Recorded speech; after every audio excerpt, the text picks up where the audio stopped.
আসসালামু আলাইকুম বন্ধুরা, সবাই কেমন আছেন? নাটক রিলিজ হয়েছে, এমন একটি নাটক নিয়ে হাজির হয়েছি। নাটকটির নাম হচ্ছে আতঙ্ক। নামটাই একটু অদ্ভুত, তবে নাটকটি কেমন হবে? আতঙ্ক 2 এই নাটকটি পরিচালনা করেছেন মাইদুল রাকিব। মাইদুল রাকিব পরিচালিত এই নাটকটিতে অভিনয় করেছেন মারজুল রাসেল, চাষী আলম, শাহিদুন নবী সহ আরও অনেকেই।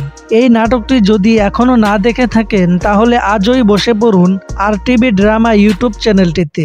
এই নাটকে রয়েছে শুধুই আতঙ্ক আর আতঙ্ক। নাটকের গল্পটাই যেন আতঙ্ক। নাটকটি দেখার পর যেন আপনিও আপনার এলাকায় আতঙ্ক না ছড়ান। সো গাইস, আতঙ্ক 2 এই নাটকটি দেখার পর আপনি কিরকম আতঙ্কে রয়েছেন তা কিন্তু অবশ্যই কমেন্ট করে জানাবেন। আর এরকম নতুন নতুন নাটক রিলেটেড আপডেট পেতে অবশ্যই আমাদের চ্যানেলটি সাবস্ক্রাইব করে রাখুন।